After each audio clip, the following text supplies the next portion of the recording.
You are now listening to Contractor Talk with Richie Kidwell, the voice for the people. Join Richie alongside co-host property damage attorney Hans Kennon as they bring light to the taboo world of big insurance companies, exposing their tactics and fighting for justice. Hear stories from contractors across the state. Contractor Talk, here to protect homeowners and uncover the truth. All right. Welcome to the show, Contractor Talk with Richie Kidwell, every Monday night right here on 94.9 FM, 950, The Answer.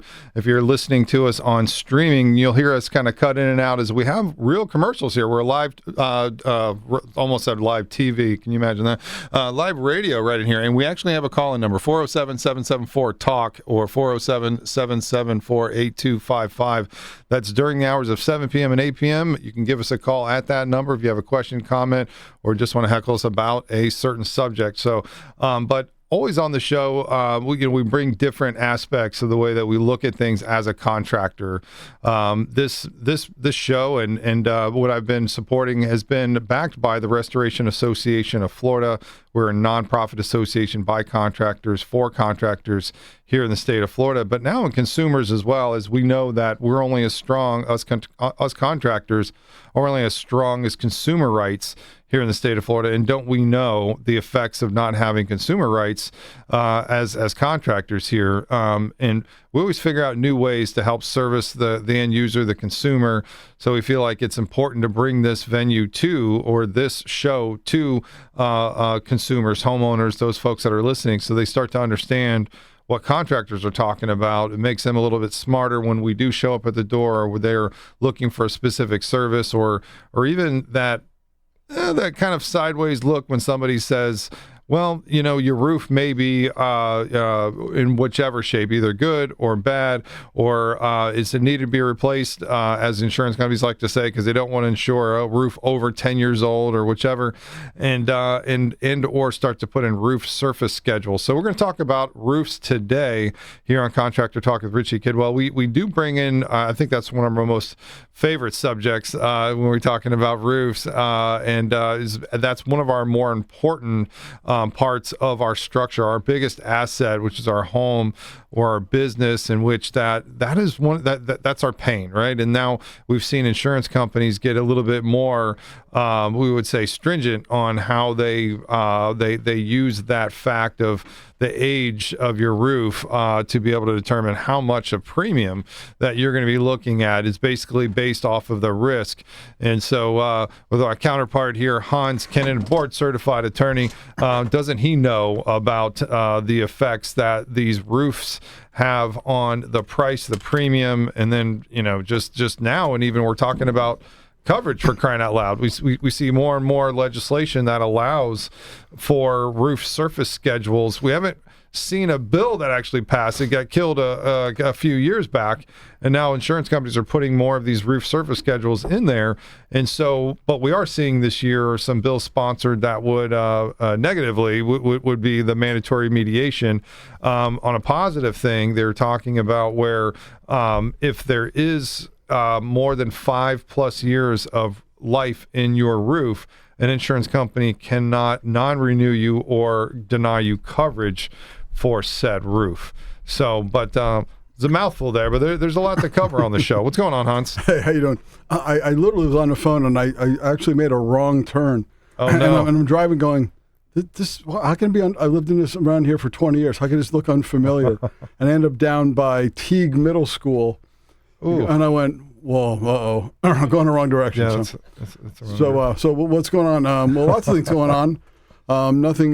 There's an interesting, Richie finds it amusing that I still actually read the newspaper every day, and then whenever I do too. I just like scroll from left to right. The Orlando Sentinel has the oddest digital system. They send you pop-ups and everything. They send you a picture of the newspaper, and when you blow it up, it gets blurry.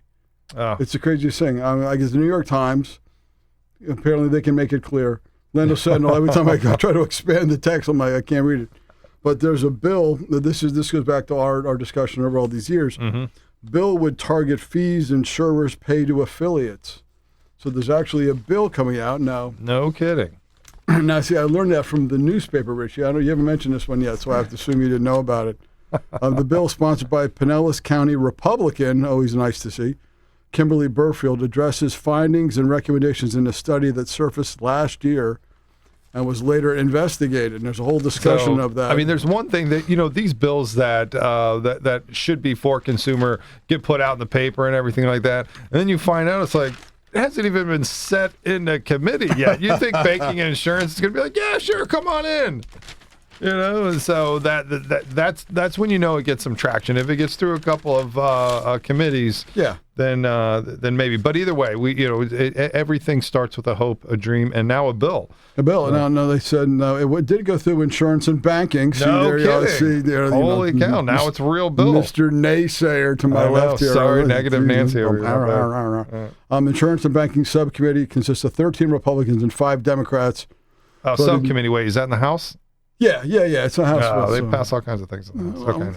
It's a people's House. That's what Ben Franklin said, right? That was his whole concept of two branches of government. Was the House, which was he called it the People's House. Right. Then there's the Senate, which are supposed to be the more even-handed, who help quell down the people. But a companion bill version of the Senate filed by Rep. Charles Guillermo, Orange County Democrat, has not yet been heard by any Senate committee. So. Oof. Back to my naysaying, positive talk here. It's just February, man. It's February 2nd. I gotta. So the House is being run by Danny Perez. Yeah. And he's doing a great job. He is very pro-consumer, and they will push bills through the House. The problem is in the Senate is that we have Senate Pasadomo, the ex-Senate president, who sits on top of the Rules Committee and is basically the one saying, this is going to go through, this is not going to go through. So it's one thing to get through banking insurance, but then you have to go through rules. And so if she's going to put a big stop sign there's no reason to even go through and waste a slot in banking insurance, basically is what I'm saying, in the Senate. So she's still locking things up. And my God, I can't wait till next year and they shift up the seats again. But who knows who's going to be in what seat. I know. But at least, again, what I like to look at when I look at legislation, even if it doesn't pass, and obviously we always want it to pass, is at least it identifies that others beyond you and I on this radio show every Monday from 7 to 8 have similar views on the things such as the report that led everyone to find out that the insurers were using affiliates to essentially drain themselves of revenue in order to get rate hikes. You and I talk about it for years, then it comes true because there's a report that actually says, hey, you know what, these two guys were right. And then you see legislation, at least within a year or two, that says, hey, you know what, they're right. And while that's a nominal victory, I'm the first one to admit to that, it still shows some groundswell that when the temperature is right, when someone like Pasadomo is not in a position of holding such a powerful key, that maybe reforms, and again, I'm a trialer, I'm no Pollyanna, but you still want to believe that when the time is right, there's enough groundswell. It's not you and I go to them and going, hey, that thing that happened a couple of years ago? Let's really look at it now. Someone's looking at it now and wants it to happen. So I have to take that as still as a positive, as opposed to no bill and you and I being the only two right ones here. Right. Well, the only ones talking about it. Right.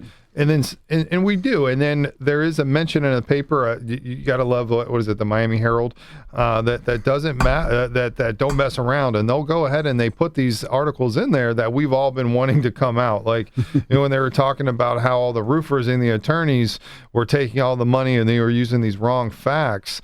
They were the ones when things came out were posting these, and I was like, oh, thank God. Finally we've gotten the other side out. And then we've talked about when the rules got changed, the laws got changed, where it took away attorney's fees and they made bad faith much more difficult. So watch what happens when the next storm comes around. The insurance companies have zero incentive to make a fair offer up front. And then we saw that. Then we saw Hurricane Milton and Helene, and we saw that 15 insurance companies denied more than 50% of all the claims filed. And, with nothing given, right? With Citizens being at the top of 77%, all claims filed being paid under deductible or denied is just ridiculous. And then people's distrust after that, all the way down to All Snake and Snake Farm, as well as in the lead with these. And so these are national companies that only enter the Florida market as a Florida subsidiary only, or a Florida company only, wholly owned in the state of Florida, because they allow for this situation. Most other states say, well, no, you can't be a separate entity, but Florida does, and you only need $15 million in assets to start a company in Florida. So you're already starting out underfunded. And so like Avatar comes to mind. You come into Florida and you get 30,000 policies and you fight every single one of them. You just become known as the biggest scrapper with the least amount of policies, and you're like, holy cow, like you're not going to make it long. And that's what happened. They didn't. They went out of business, just like Southern Fidelity, Capital Preferred. They were a company that were, just like these carriers now that spend money recklessly, and that's not what makes sense, or dollars and cents. And American Integrity was also one of those original scrappers, and they actually saw that wasn't going to make them have longevity in the marketplace, and actually are pretty good to deal with these days, at least from our perspective on a lot of cases, where I think that they've seen that reasonableness is still a virtue and not something that like Avatar. Like I said, Avatar fought everything. And eventually they make enemies, and nobody wants to cut anybody a break, and they run out of money. Now, it's interesting. I did get a call today from a lady who used to work for me, and she says her job, and what she wrote to me earlier today was, my job at Heritage Insurance Company, I'm being laid off, a lot of people, including me, because we've not received new lawsuits. So literally, even on the insurance side. I've been trying. The insurance side is. I'm trying. I've got 6,000 left. So on the insurance company side, even they're seeing a lot of attrition, a lot of people losing jobs just because of the changes in the law. So if you ever say to yourself, "Oh, I bet all those insurance people are happy about all these changes," the people who actually do the work are not happy with the changes either, because it's putting them out of work. Now, if you're a shareholder, then you want to increase shareholder value. Of course, you want to have fewer people, and that is an obligation. But when you look at it, you want to always say to yourself, well, what is the unintended consequence of some of this is it's putting people out of work. Kind of across the board. Well, it does affect both sides, and that's what we're seeing. We only see it on our side, the contractor side, and we saw a chilling effect happen when this fake insurance crisis rolled through and prices went through the roof, and then insurance companies started denying everything. Then it made people go, whoa, holy cow, not only am I getting double the rate that I did the year before, but now they're not covering my claim. And or I'm afraid that I can't get new insurance and they won't write me a new policy. Right. Because we saw that there was all these stories that all these insurance companies are going out of the market. And I'm like, well, yeah, like the little crappy ones, but then there was like a flood of new insurance companies coming in. I mean, it's what is it? There's several new insurance companies. One is like like Loggerhead, Manatee, Mangrove. That's another one that started in 2025, but then has hundreds of thousands of policies. Right. And then we were talking about how Citizens had 1.3, 1.4 million policies, and now they have 300,000 or 400,000. So they shed 1 million policies. In a matter of months. So that means a bunch of new companies were born. They were paid up front for the premiums, by the way. That's crazy. Yeah. And then back out in the marketplace with these crappy policies that are within Citizens, which is like these managed care programs and such like that, which is horrible. I mean, it's like paying like this expensive like medical rate, and you're thinking, oh, okay, I'm going to get the top doctors if I go, if I have to get sick. Then to find out you end up in a Medicare line later on. I mean, that's Citizens policy right there, and so that's very shameful for sure. I tell clients really every day that at some point that they have to get a new roof at some point. I mean, there's a point where it phases out. Florida, it's 15, but I got cases. I had a case with State Farm the other day. Roof's 21 years old. It's just a good old-fashioned 3-tab that they kept insuring. Nice. And it had some damage, and even the adjuster went, we insured it, man. Yeah, you did. What do you want me to say? And then you didn't even have to say it. You can be like, all right, State Farm adjuster, what condition was this roof when you took the money for the premium? It was insurable. Insurable. That's the answer. And he already said it. He's like, we insured it. He got it. I mean, some of them want to put up a bit of a fake front or fake fight, but he was reasonable enough to go. He shrugged and he literally chuckled like, what do you want me to say to that, Hans? He's like, well, we insured it. Yeah, because even if you repair it and you say, okay, you give me one piece of a shingle, there's no way to repair it. Right. And so, and that's really where it comes back to. How are you going to just repair that and it's going to look the same? You can't weather a new piece of shingle to look 21 years old like the rest of it. One thing I always make a point to mention, even if it's 8 or 10 or 12 or 15 shingles that they want to replace, and it's always on some 18-year-old roof, and you can't match it, and the glue strips are gone. But I always say, look, I said to the client, I said to the adjuster, I said, when you think of a shingle, you think of one thing. You think of like a shingle. Well, a shingle is actually is 3 tabs. So actually, if you have 10 shingles to replace, it looks like 30 to the eye because you got the cuts, right? So now you're replacing what to the eye looks like 30 shingles. When the people say, oh, it's only 10. Yeah, it's 10 times 3. It's only 12. Well, it's 12 times 3. And so visually, it's much more distinct than trying to slide one in here, slide one there, because it's actually 3.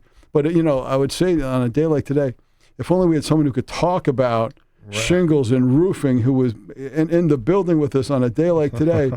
If only there was someone like that. Is there anyone like that? And as I was saying, I think the roofing contracting side of things is our most popular show, at least that we have for guests, and it makes a lot of sense. I mean, that's our biggest asset that we have on our home, our business is our roof, and that is in controversy all the time. Your insurance premium is based off the condition of your roof. Oh yeah, like we both had insurance that was high, so what did we do to shop it? We went and got a 4-point and a wind mitt, right? Right. And we have a relatively newer roof, so it's like, okay, so you got a good rate. Yep.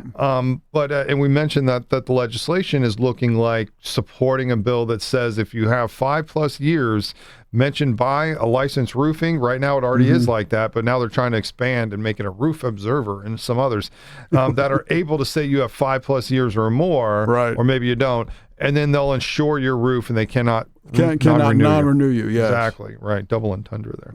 But to talk about roofs today, we have Noah. What's going on, Noah? How are you doing?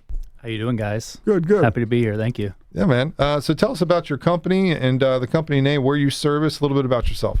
Yeah, so I'm Noah. I'm with Top Notch Roofing. We're located in Lake Mary, Florida. We service all around Central Florida. We'll do projects in Miami. We'll do projects in Jacksonville. That be residential, commercial, or a mix? Mostly residential. We've got a little bit of commercial stuff going right now. And first of all, I'm not the owner of the company. I'm just a representative of the company. Never say just. I am a great representative of the company. There we go. And no, happy to be here. But yeah, mostly residential and some commercial. Let's see. We service all that. Now, what would you say your most popular roof is that you're putting on today?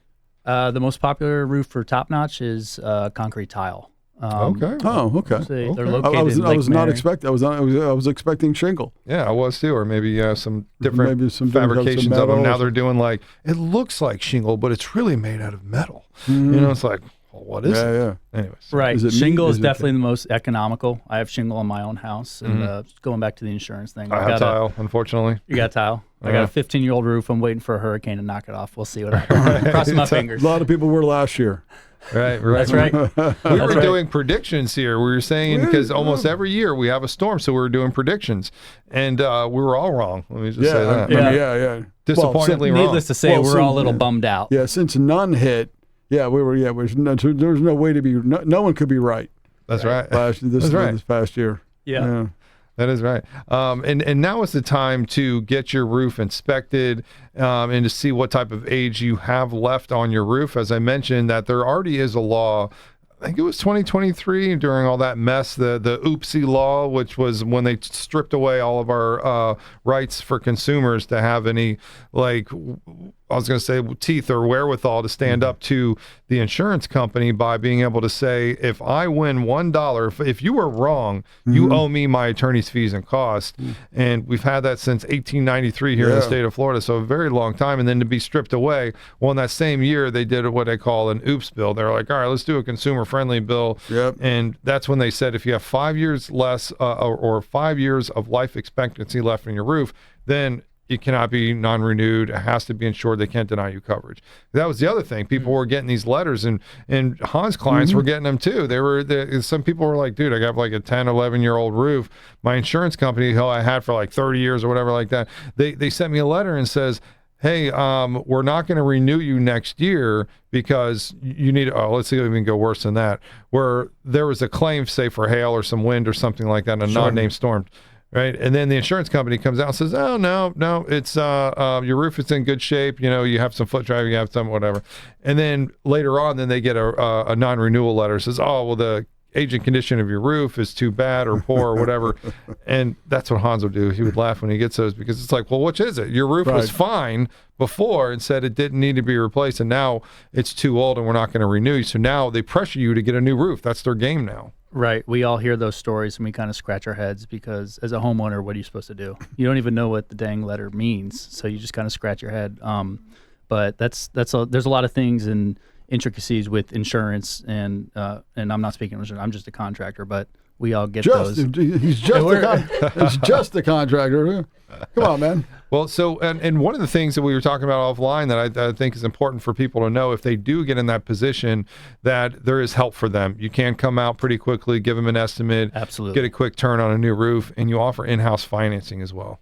Yeah, absolutely. It starts with the inspection. The inspection is free. Almost any roofer out there will give you a free inspection. Estimates are free. Just kind of getting the consultation out of the way, knowing what's going on your roof. It's good to have it, because you don't want to have that rainy day that comes. And then in-house financing. Just have a conversation with me as a rep or with anybody. What do you need? That's all it is. Does anyone use clay tile anymore? Do you ever see clay? Absolutely. It's really? It's a little more expensive than the concrete, but it's definitely a great product. I believe it's more durable too. Oh, well, I was curious. I mean, usually most houses I come across are concrete these days, but every once in a while I come across one that's literally like, I go, clay? Really? Yeah. It's clay. I haven't seen clay in a while. Spanish clay tile. It's more durable. It's more aesthetically looking. Tile just looks great. People love that. Mm-hmm. You go to Miami, you see tile roofs and palm trees. You're like, oh, that's what I want on my roof for sure. Yeah. But I'll tell you something. Concrete, for being the thing that like basically makes up all our roads, all our big buildings and everything else. But if you walk on it, you can break that like it's a rich cracker. Yeah. I'm absolutely. not sure what's up. What's up with that? And concrete absorbs water more than clay, so clay is higher durability. Water will run off it faster than concrete. No, I would have thought it's exactly Moisture. the opposite. I had no idea, but I would have just thought the opposite just by thinking of like the clay. I mean, when you make like Play-Doh's clay, right? Right. I got a roof made of Play-Doh is what I'm thinking. That's what it's yeah, I guess it's less porous than it would be concrete, so I'd make sure. sense. Or you think of like the Grand Canyon and water will run off that clay, something like that. And you think of concrete and water won't absorb concrete as fast. But as far as roof tiles go, yes, it will last longer. That's good to know. That's good to know. And then so that's the one that's a roof style that you replace the most. And are you guys different colors, or are you standard colors nowadays? All kinds of colors, man. You got a whole portfolio of colors, whatever you like. There was a house on Markham Woods Road. You probably was going to probably know when I say it. And for years, I was like, I like them. I could have bought that house. It had a blue tile roof. I was going to say the blue one. Like a bright blue one. Yeah, the bright blue one. That's right. Like you go past Kobe, you go a couple curves on the left-hand side. Yep. And that was a white, like high gloss blue. And it was beautiful. Oh, yeah. They can make them look like anything. It's the only one I'd ever seen like that. And every time I drive, I go, oof. Yeah. Of course, they lived like 30 feet down. Right on the, it was like living in the jungle. They live on the base of the Little Wakaiba River, and it was nothing but swamp, and it's all bad. But boy, that blue roof was very cool. That's what I was thinking about. And now for my tile roof, I do have a roofer come out once a year, have a walk around there, and give me an estimate on anything that might be broke. Because you mentioned about that, it's like it could you can have a fastener disengage and it slides a little bit. You can have a cracked tile, and that's good to do. And it usually just runs me a couple $100 if I do it every single year. But if somebody wants to get a hold of you, get the same maybe repair, replacement, how do they get a hold of you, Noah? Yeah, just call, text. We're on Google. Shoot out a call to Jay, the owner of the company. I could put my personal number up if you want. Go for it. My personal number is 407-712-5790. All right. What's the website? topnotchroofing.com. Love it. And do you have an email address that goes to you? Yeah, Noah@roofingtopnotch.com. Just like that. I love it. All right. We're going to take a small break, give some thanks to our sponsors, and we'll come right back. We're talking about roofing today. We're talking about maintenance, talking about what might come up in our Florida legislature, but more with you. Contractor Talk with Richie Kidwell. We'll be right back. Right, and we're back live. Contractor Talk with Richie Kidwell every Monday right here at 7 p.m. to 8 p.m., 94.9 FM, 950 on the AM dial, The Answer, and to you on Spotify, iTunes, in just a few days after we get done here on our live show, and then over to our YouTube page as well. So like us, subscribe us there. We like to put out little shorts for out in the social media blast. So check us out there on different platforms, and as we have different topics up and coming. So today we're talking about roofing and how that looks like as a consumer, what to expect, and maintenance for myself. We talking with Noah here, and we talked about some concrete tile roofs. I was going to say the difference of the tiles that they have out, and Angela was talking about, are they all like, Spanish kind of tiles or whichever, and I guess that's more of like the aesthetic look or the fashion, so to speak, then, right, Noah? Yeah, that's right. There's a couple. There's plenty of different styles of concrete or clay, or there's other materials as well made for tile. When you say the word tile, there's different types of tiles, obviously, like we said. But yeah, I mean, you see the traditional Spanish barrel roll tile that just looks beautiful and elegant on a roof. It looks really cool. That's certain style. You got Spanish roll, you got flat, you got S style. S is very common for concrete tiles, but yeah, it's just whatever the consumer is looking for. I mean, the biggest thing is educating the consumer on what they might like. It's helping them find what they like, and then, prescribing it to them. So, yeah. Yeah, and I'd say, like, if you've had a major storm go over your home, if you've had 60, 70 mile per hour winds go over your home, just like as we did in Hurricane Milton, and other weather events, it might not even be a named storm, but if you think of something's going on and you see a piece of tile in your yard somewhere, that's your cue to get an inspection. Water doesn't have to come on the inside for you to have damage to your roof. And now you only have 1 year to report damage to your roof to your insurance company for it to be covered. You have 18 months to supplement. So if you have 18 months from the date of loss, not 18 months from data discovery or data claim or anything like that. Right, and that's important to know. Now, here's one thing, is if you're listening to this show and you filed a Hurricane Milton or Helene claim and you're not satisfied with the final number, you still have time. Now, when I say the word supplement, that means that there's money that was not sent to you for what you feel is covered under that claim. So you could have had damages to your roof and you had some interior damages, and let's say the payout was way under what you, including your deductible and such, that you weren't able to be back to pre-loss condition. So if that's the case, you have now until April 9th to take it to the next level, which for Milton. That's right, for Milton. And that would be by calling Hans over here and saying, hey, I wasn't happy with my outcome and I didn't sign a full release. I got some money, or maybe I was written a letter that says you were covered but under deductible. I think those would be good claims for you. Isn't that right? No, and they certainly would. One thing to keep in mind is if you end up not calling me and you want to make a supplemental claim, which is what we've been talking about, you can't just write to them and say, I disagree. You can't just write to them and go, no, I think I'm owed more. A supplemental claim, although the statute is worded in such a way that make you think you can just call up and go, hi, I disagree. You have to actually submit essentially a supplemental estimate for the items that you believe are incorrectly underpaid, are unpaid or denied, whatever it may be. So one thing that and it does become quite nuanced at times. So we would I would certainly recommend that you contact a lawyer. I mean, it's a rare day when I would suggest anyone should do anything without counsel. People always come to me and go, hey, I did this. Is this okay? And I go, doesn't really matter now, does it? Now's probably the wrong time to have that discussion. ChatGPT told me to tell him, you're wrong. So I'm coming after you. All the time they come to me and go, can I get out of this contract? I said, why don't you see me before you sign the contract? Right. Just throwing it out there, just conceptually. Let's just try to work that. But as far as supplemental claims go, you would need someone to actually write a supplemental claim. Again, writing it in a form and format the insurer understands. Although legally you could send them a cocktail napkin with a drawing on it and some numbers on it, that isn't always the best way to get things done. Insurers are used to dealing with a format called Xactimate, which is a type of estimating system that everyone in the insurance business knows. You send them anything that's not Xactimate, everyone gets confused. Nobody likes it. You can't understand it. The line items are like you'll see it'll be like drywall $5,000. I'm like, look, man, you're gonna need a better estimate than that if you want to get them. And most contractors do that. It's called lump sum bidding, and most contractors do that. It's like a one-page Word doc with like 5 line items, and you're like, this is a half a house rebuild, man. It's like I was gonna say. Flooring, drywall, paint, electrical, and you're like, but what? I mean, what's my house going to look like with just those 4 or 5 line items? Right, supposed to be a whole house. And if I may, you might find that these claims are accepted very quickly by the insurance. Like you send a estimate for a roof to a client and they send it to their insurance, it's going to be accepted very quickly because you're leaving money on the table for the client when you're not going through the proper counsel. Well, it happens a lot. It's like an automobile. If you've had a lot of people have not done a lot of insurance for their home, have a greater amount of claims for your car.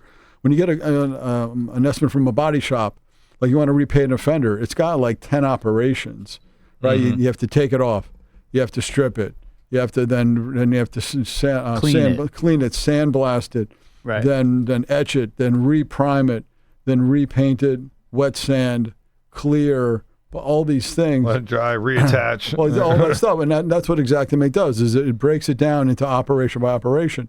And what the insurer will do is they'll, like say, on a car fender, because it's easier conceptually, the insurer will have 3 steps, like remove, paint, replace. And you're like, and everything else. And you go, whoa, what about the other things? You go, oh, that's what they call an included operation. No, that's an included operation. What about the labor? Right. What about the materials? Just bump those line items up, and then now we'll talk about starting to include things. Right, but that's what you get. So when you have a lump sum bid, insurers do that to you.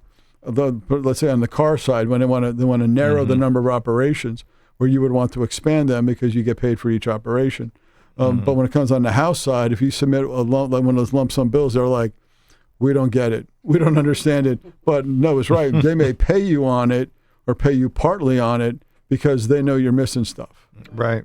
Always for that benefit. But when we're talking insurance and we're talking about your roof, we talked about how important it is to get it inspected once a year, or especially when you think that you've had a storm that went over your home and you started talking to your neighbors and they said, yes, we had a storm a few months ago. I had some roof damage. That's the time, that's your cue to get a licensed professional to come out, take a look at your roof, give you an idea of if there's damage on your roof. And if so, then that's, in my head, at least the way I look at it, just like in an auto situation, if someone were to door ding me and the estimate was more than my deductible, then I'm going to think about filing a claim, because it just makes sense. That's why you have insurance, is to cover those shortfalls between what you can afford on that asset over top of your deductible. And so if there's damage to it, then that's when you want to document it right away, and or get a repair done, just in case later on that there is a more significant storm. Now you've had documents that your roof has been repaired and is up to a good condition. And I've saved my records every year. Every year I come out, I get a couple of adjustments and maybe some mortar in some areas and sealing up things and stuff. And then that way I know that if a storm comes, I have photos and documentation of repair from 6 months before or whenever it is, so you can show that the damage from that storm was the main cause of the damage that you found after the storm. Yeah, no, it gets critical because what happens is after a storm, like someone may never walk around their house ever, but after a storm they will. And then all of a sudden they go, see cracks, this, that, and all of a sudden they're like, oh, and all of a sudden they make a claim. And it's pretty easy. If you have long-term stucco cracks, things like that, they're relatively easy to debunk by the insurer that they are not caused by that storm. It just is. Old paint, wear and tear, the way the cracks are situated, things along those lines. So, Richard, what you suggest is absolutely correct. You want to have and now the reality of that is if you see things during your inspection, you fix them. Right. So you can't you can't just get photos, put your head in the sand and go, well, hopefully nothing will happen. Well, what we're suggesting is something that is more proactive. you have to, if you do this inspections and you fix your house, because that's what you should do. That's right. And then when it comes around and they go, oh, all of a sudden you're not looking at 30 things. Like, oh, here's a crack here, a crack there, that they then fight you over, because they do better. The more issues you have, the better they do, because they just slowly, one by one, pick them off, and it starts to undermine the whole vitality of the claim. So if all the small stuff is fixed, then it's easier to say, okay, we'll put aside all the fix, or they'll say, well, there's evidence of prior repair. I go, isn't prior repair better than no repair? Right. That's what you want us to just keep up with our property. Yeah, because they'll say, they'll go, oh, well, we saw evidence of prior repair. And I'm like, I've gone, is that a complaint by the insurer that my client fixed his house? Right. Is that a concern? Have you taken mitigation of damage out of your policy? Any way to trip you up just a little bit and or to make you fail in a technicality, right? It's like, wait, you repaired that. In doing that, you caused foot traffic, right? And you installed it incorrectly. All of these things to say that these are excluded from my policy, wear and tear and such. And so we see that every time. And to have this show is for you, the consumer, to have a list of professionals that'll be on your side. You have myself through Air Quality Assessors, AQA, that is your plaintiff. I'd say the plaintiff. The more of a homeowner made company that is there to help you in your time of need, which is usually like the roofers would say, especially if they had a bad adjustment, they'd walk off the roof and they'd say, okay, we're bringing out an engineer, and the adjuster's like, I don't think this was, by the storm, so we'll bring in an engineer. What that means in the world of in insurance, that means your claim is about to get denied. You're doomed. That's right. Even Noah, like a 40-page paper summary coming. Right. And then a little snippet from the insurer saying like, hey, we sent out a professional, and they put just like one little snippet of a paragraph that said that this was more footfall and all this other stuff, and that wasn't installed incorrectly. It wasn't the fault of the insurer. And that's one thing, again, back to my prior point. The more things that you don't repair and don't keep up on, and when they bring an engineer out, he will look at all of that stuff, and under the guise of education, he will claim all these things. And it just makes you look bad. It makes you look, I call it selling shoes. How about this one? How about this one? How about this one? How about this one? Don't do that. Fix your house. Get it in the shape it should be, so when something big, bad happens, you got less resistance. That's right. And we have enough professionals, especially on the show, to have them come out, give you a free estimate, walk around your roof on there, and fix anything that you might have. If you do it on an annual basis, we're talking about a few hundred here or there to keep up on your biggest asset. So we're going to take a quick break here. This is our small break. We'll get some thanks to our sponsors. We'll be right back. Contractor Talk with Richie Kidwell. All right, and we're back. Contractor Talk with Richie Kidwell right here on 94.9 FM, 950 on the AM dial. The Answer, and over to you in every way that you like to consume the show, whether it be on YouTube, whether it be on Spotify, iTunes, or anywhere you like to stream. This show is here for you, and every week we have a different sponsor, we have a different guest who we're talking about a different topic. And today we're talking about roofs. And I think it's very important for us as a whole, as a community, to understand that they're. I almost want to say like it's almost cheaper. It's almost better. It's almost just like you to stay up on your house maintenance by getting these major things looked at. Some people talk about these house warranties and such, and the importance of that, and how you have it on your other items, your electrical components, your pool pumps, and plumbing and electrical and such like that. So to have someone come out on a yearly basis or after a major storm at the minimum is imperative. I think it's key for home ownership. Welcome to home ownership. Yeah. If you just bought a home and you're like, man, every expense that you didn't think of, and now I have to pay taxes, and now I have to pay like water bills, and then if something breaks, oh my God, I didn't expect it. But man, and what you don't want to get into is that time of being desperate, in which you absolutely do need your insurance to pick up, and you have issues. You didn't make a repair, or something that they could say, "Ooh, man, this happened 4 or 5 years ago. You didn't repair it, and oof, it's not covered under this policy of insurance." And you absolutely need it. So now it goes from spending a couple $100 a year to make some minor repairs to now, oh my God, I have to spend money on a brand new roof. And Noah, these mostly what you do, a lot of tile replacement. That's not cheap, is it? No, tile's not cheap. It's probably twice the price of a shingle roof, maybe 3 times as much. But yeah, it's just a higher quality product, and it just looks better. And it lasts longer, right? I mean, you definitely know, durability lasts longer for sure. So do you say like most people are doing architectural shingles nowadays? So shingle roofs, maybe what, 20 to 30 years? Ooh, if you get 20 to 30 years out of your shingle roof, you did well. Just based off the elements of Florida and how we have hurricanes and we have wind and we have the hot sun beating on the shingle, and you got all these things that can really deteriorate and bring down the value of your shingle. But if you get 20, 30 years, great. You did well. With no leaks, great. What about concrete tile? Concrete tile, you're going to get at least, I believe the warranties will probably end around 30 years or so, but you'll get performance based on, the workmanship and who you had put the roof on. It'll last a lot longer. The house we had a couple of houses ago had tile on it, and that house was built, I think, in 80, and it was 40 years old when we sold the house, and only we had one leak, but it's all the underlayment at that point because it was 40 years old. So they're using, I love the term tar paper. Yeah, they use the dark Kleenex that were underneath the tile. Single ply. Yeah, your underlayment is the last line of defense. And for tile, at least your underlayment is a much stronger product than under shingle. Right, it's going to last longer because that's where the water's really running off. The tile is all aesthetic. It looks great. Right. So, it's the drying material for your tile. Right. And peel and stick is definitely my favorite. It's great. It's done. It's not like you can replace, and just kind of like, I don't know, like shovel it or whatever, get that off of there to replace that. You have to just replace the sheathing. The decking. Absolutely. Yeah. Funny enough, my parents have a building from 1998 in the house I grew up in.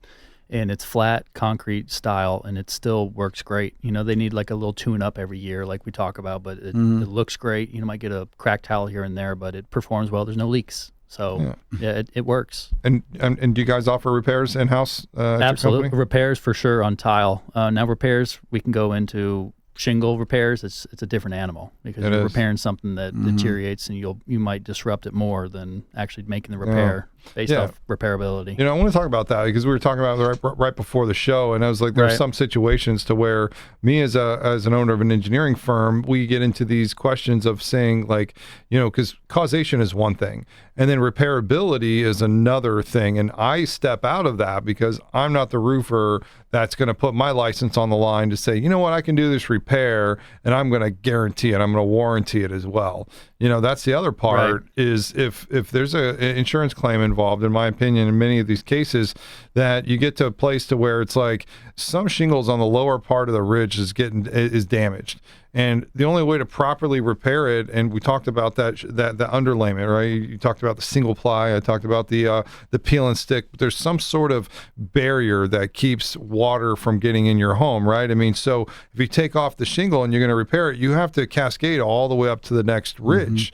Right, to do a proper repair, so you can then put down new water shedding material of whatever kind you're going to put down. Right, so by doing that, you have a big piece that's going to either look off or maybe then go into other parts. Like Hans brought up, you got a single tab, but it's really a more of a sheet, right? I mean, it's a tab, right? I mean, so it's bigger than just like your smaller piece of a single shingle. So with that, it creates more that you have to remove, and now we're getting past that 25% rule, in which most roofers get a little uncomfortable making repairs when you're around that 25%, not only for service, warranty, but also for building code. So what is your opinion? Where do you fall in line with that, with the repairs? I think every roof scenario is subjective. They all have different intricacies as far as the roof goes, but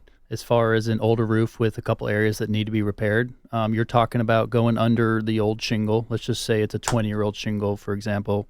You're talking about going under it. It's going to feel like brittle paper in some areas because the granules have run off. It's an asphalt shingle. It's just going to be sitting there. Once you get the nails up, you're uprooting shingles around it. You're going to start seeing more issues all around. So as far as repairability goes, it's subjective. And to do it honestly, it's just, day to day on every single one. But I as far as my recommendation, if you have many areas over the 25% rule, it's time to consider doing a claim. If storms did this, it's time to consider a roof replacement if it's at the end of the life of the roof, because you might have more issues down the road than from doing a repair than actually just replacing. Right. Yeah, because you're trying to butt up against another, like say, vapor barrier or water shedding material underneath there, and if you're not able to, I want to say, just wedge it up underneath there or be able to sink into that, then you're going to have water into those areas where you just butt up against. Now you're creating more issues. Yeah, absolutely. And then you talk about repairability for the life of the shingle. You might have a shingle put on 20 years ago. You might get the same brand and the same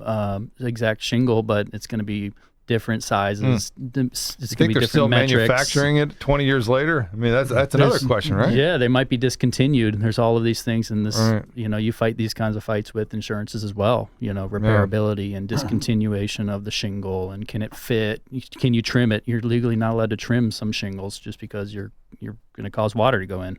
Right. I tell clients all the time also that even though roofing, although expensive, is in the big scheme of the value of your home, is typically still a rather mere percentage of its value, but it protects everything. And I tell clients all the time, I go, if you got a new roof, I know it's not fun. It's not getting a man cave. It's not getting a new television. You never bring everyone and go, hey, Richie, hey, what do you think of that, baby? I got a new roof. Check out my roof. Man, just look at it. But obviously it provides a valuable function. But I tell folks, even though it's going to cost you money, roofing, let's say a roof costs you $20,000 or $25,000, it feels like, but if you get a new roof and you go shop your insurance, odds are you can get I think sometimes up to a couple grand or more back, or get a lower premium to get a new roof. And the way financing is set up these days, you can get a new roof financed for a few $100 a month.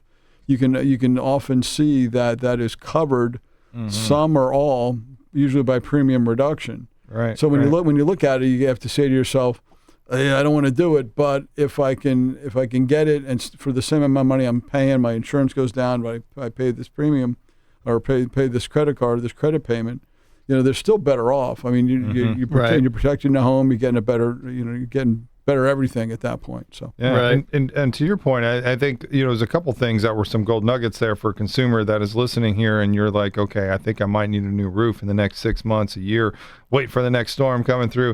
Now, who knows? I mean, I have dates of losses that have happened in this area in Central Florida that have looked back in last July. We have August. We have some storms that came through, 60+ mile per hour winds that could do damage to exterior of homes. So what I'm here to tell you is that it's two things here, right? I mean, we have public adjusters on the show, we have attorneys, and we have roofers. Those are the folks you need to speak to get an inspection done on your home. And why I say those different, because there's a difference between I need to replace my roof to I might possibly have coverage under my policy from a storm that happened in the last 6 months, 12 months, and that has not been addressed, right? So you want to check that out. Now, if somebody's wanting to get the roof replaced prior to storm season, my suggestion is do both, right? Have a public adjuster come out, inspect your home, check your policy, see if anything has there been a storm, is there damage? And if there was, now you contact the roofer, go ahead and get the roofer to replace your roof with the financing. So you run them at the same time, right? So you need your roof to get done, but you filed your insurance claim. You give them 30 days to inspect your roof, do all that stuff that they need to. You tell the roofer, go ahead, replace my roof.